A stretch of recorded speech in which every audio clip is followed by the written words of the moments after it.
অনেকের এত কোশ্চেন যে ভাই প্রীতম আর প্রিয়াসী গল্পটা কী হলো, প্রিয়াসী কি প্রীতমকে ছেড়ে দিল না প্রীতম প্রিয়াসীকে ছেড়ে দিল, আর কোনো দ্বিতীয় পার্ট কোনো আসলো না, মানে এক একজনের এক এক কোশ্চেন যে কী হলো তাদের এরকম।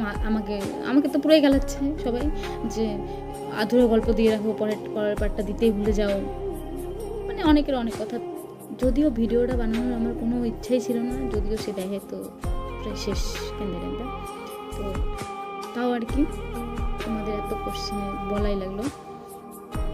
হ্যাঁ, প্রীতম আর প্রিয়াসীর গল্পটা শেষ,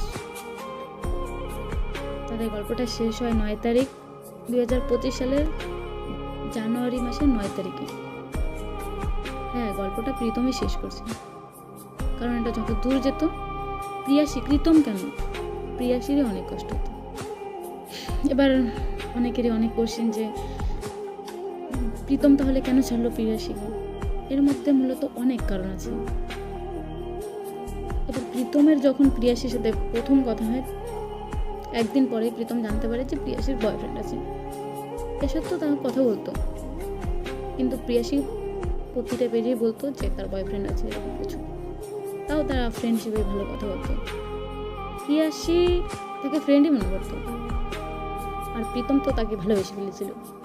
এবার হচ্ছে একটা কোশ্চেন যে প্রীতম তো জানতো যে প্রিয়াসীর বয়ফ্রেন্ড আছে, তারপরেও কীভাবে ভালোবাসে। মায়া ভাই, মায়ায় খেয়ে নেয় সবাইকে। এবার হলো যে প্রীতমও অনেকটা চেষ্টা করছিল যে তার সাথে কথা বলা বন্ধ, অনেকবারই এইভাবে ঝামেলা করছিল প্রিয়াসীর সাথে, কিন্তু প্রিয়াসী কিন্তু প্রীতম পারেনি। তাদের সম্পর্কটা অনেক দিনেরই। তো বলি যে প্রীতম প্রিয়াসীকে কেন ছাড়লো, মূলত হচ্ছে দিন দিন প্রীতম তার প্রতি আরও মায়ায় ডুবে যাচ্ছিল। প্রিয়াসী অনেকটা চেষ্টা করছিল তাকে যেন ওইভাবে নাই করে, ফ্রেন্ড হিসেবে যেন থাকে, কিন্তু প্রীতম সেটা পারে না। অনেকের এই কারণের জন্য অনেক মেয়ের নাম খারাপ হয়, যে বয়ফ্রেন্ড থাকতে অন্য ছেলের সাথে কথা বলা। প্রীতম এটা বুঝতে পারলো যে না, এভাবে কথা বলা যায় না, কারণ তার বদনাম হচ্ছে, ছেলের কি বদনাম হবে, ছেলে তো আজ বদনাম হলে কাল ঠিক হয়ে যাবে, কিন্তু মেয়ের ওই যে বদনামটা থেকেই যায়। আর এমনটা না যে প্রীতমকে প্রিয়াসী ভালোবাসেনি, সেও ভালোবেসেছিল, যদিও তার চোখে যদি ভিডিওটা পড়ে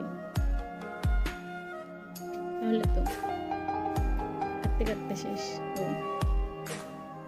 মূলত হচ্ছে এখানে যদি অন্য কোনো মেয়ে হতো, আমার যেটা মনে হয় যে এবার আমি যে সব মেয়ের বলবো এমনটা না, প্রিয়াসী চাইলেই কিন্তু প্রীতমের সাথে টাইম পাস করতে পারতো, কিন্তু করেনি, কারণ জানে,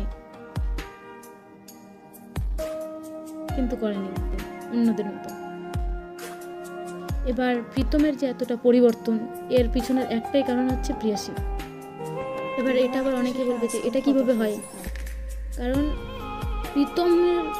প্রীতমের একটা সময় ছিল, ঠিক আছে, এতটা খারাপ সময় ছিল। হ্যাঁ, প্রীতম অনেকটা খারাপ সময় পার করছে, কিন্তু আরও একটা খারাপ সময় যখন আসছিল, এমন টাইমে প্রীতমের পাশে কেউ ছিল না, ফ্রেন্ড বলতে, ভালোবাসার মানুষ বলতে, ফ্যামিলি বলতে কেউ ছিল না, তখন প্রিয়াসী তার সাথে ছিল। হ্যাঁ, প্রীতম আজ এত দূর আসছে একমাত্র প্রিয়াসীর কারণে। আর হ্যাঁ, আরেকজন কমেন্ট করেছিল যে তাহলে প্রিয়াসীর সাথে লাস্ট দেখা কবে হয়েছিল। লাস্ট দেখা হয়নি, ভিডিও কল হয়েছিল 8 তারিখেই তার সাথে ভিডিও কলে কথা হচ্ছিল। সবই ঠিক ছিল, প্রিয়াসীও ঠিক ছিল, প্রীতমে ঠিক ছিল, কিন্তু প্রীতমের মাথায় রাতে কি ভূত আসলো, একদম শেষ। যেই মানুষটাকে ছাড়া প্রীতম কিছু বোঝে না, সেই মানুষটাকে ছাড়া প্রীতম আজ দিন কার করে।